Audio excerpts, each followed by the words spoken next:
All right, welcome back to the channel. It's your boy Fanon, and in this video, we are going to talk about Jaron Ennis and Errol Spence Jr.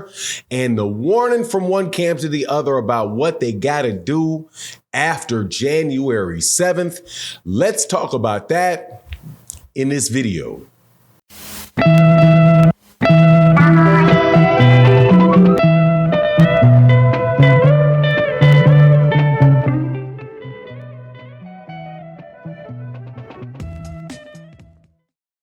All right, welcome back to the channel. It's your boy Fanon, and in this video, we are going to be in the 147-pound division, where hopefully we'll be getting closer to clarity as far as who the best in that division is. You have Errol Spence Jr., who's been told by Jaron Ennis's camp that you have to do something or drop that belt in very short order. Before I give you the specifics of it, though, let me welcome you back to the channel. If you are new to the channel, please accept my invitation to hit that subscribe button, hit that bell icon so you can be notified of when we release more videos. And also, if you are a longtime subscriber, supporter, or somebody that is new to the channel and has subscribed recently, thank you guys so much for your support. Thank you for your support in the live streams that we do every day, 8 a.m. Central Standard Time, pretty much every day of the week. And thank you so much for the super chats and the cash apps, and also the super thanks that you can see in the lower right hand corner of this video, which is used to support content creators. So thank you guys so much for your ongoing support.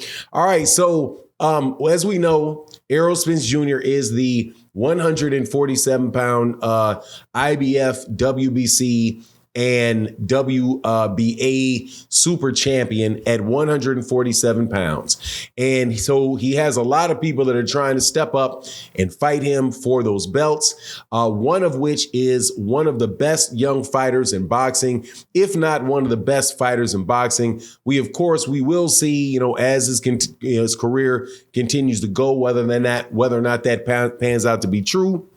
And that is in Jaron Boots Ennis, who is currently in the top 3 of every major sanctioning body. I think he may be number 4 in one of them. He was a few months ago. I don't really keep track on a month-by-month basis of all of the rankings in all of the weight classes, but got a general idea of where he is. I know for sure he's number 1 in the IBF. I know that he is number 2 in the WBO. I think he's number 3 in the WBA, number 2 in the WBA. So, very, very highly ranked guy. But now he will be on January 7th fighting on the undercard of Gervonta Tank Davis, or actually as a co-main event for a fight with Gervonta Tank Davis for Gervonta Davis's when he fights Hector Garcia. Should be a very, very good card there. I keep saying this every video because I want everybody to just remember this fight is coming up in not too long, less than 2 weeks.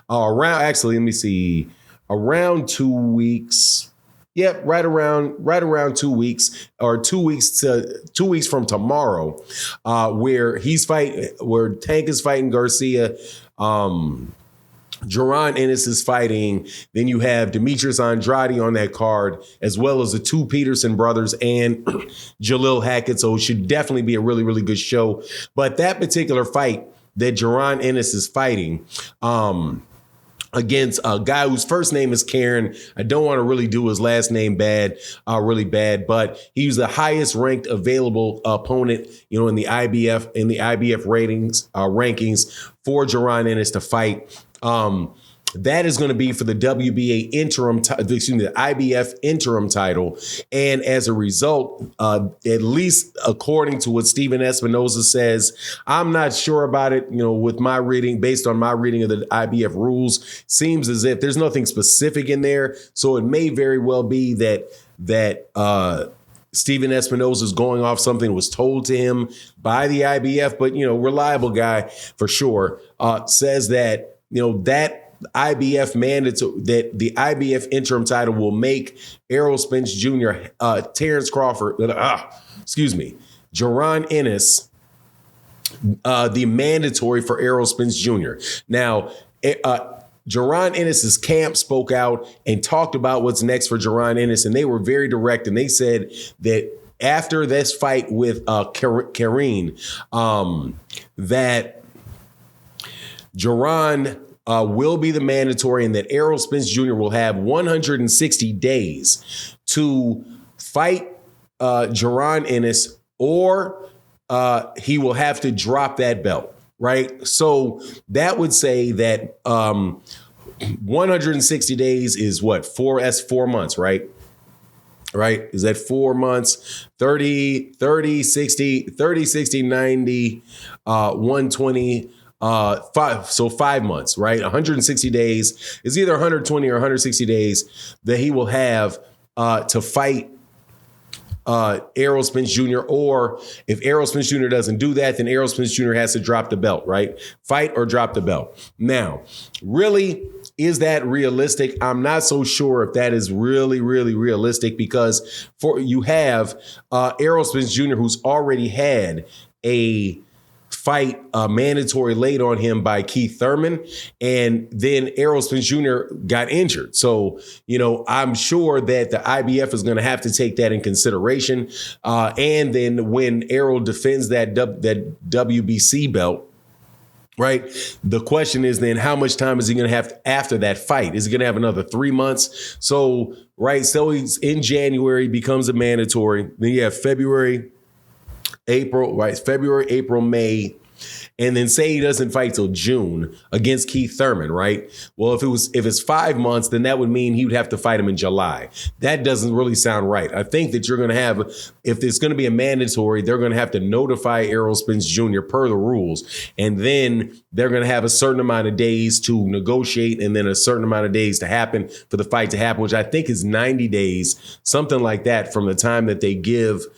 They actually notified Errol Spence Jr. of the mandatory. But whatever case that is, Errol definitely will have that mandatory. Now, what does that mean for Errol? It will mean that Errol will probably have to fight Jaron Ennis unless there's that WBA mandatory that is out there, which I do believe was next. And because the Errol Spence Jr.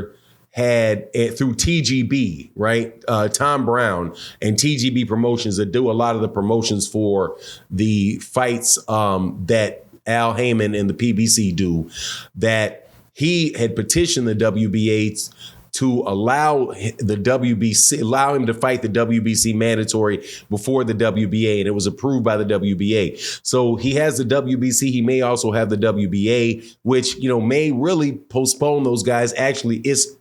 Actually ordering the mandatory for Jaron Ennis. So, with all of these sanctioning bodies and the way that they work together, and whether or not, once you become mandatory, are you the mandatory or are you just, a high contender until that would be the mandatory as soon as they actually mandate the fight, right? So there's a lot of conversation goes on about people being mandatories when they weren't actually mandatories. But Jaron Ennis, I don't see him losing to this guy, Kareem. I don't see him losing, for the foreseeable future. And he's definitely going to be in the position of getting that IBF belt. The question is just whether or not that's going to come, after the WBC or after the WBA. But what it means for Errol Spence Jr. is that it's just going to be real tough if these things start getting enforced for you ever to see a Terrence Crawford fight. You know what I mean? But I would have preferred, Jaron Ennis to go the WBO route, because that WBO route, that mandatory is due pretty quickly. And I think he would have got the fight faster that way. However, that's my take on the matter. You let me know what you think in the comment section. And with that, I'm out.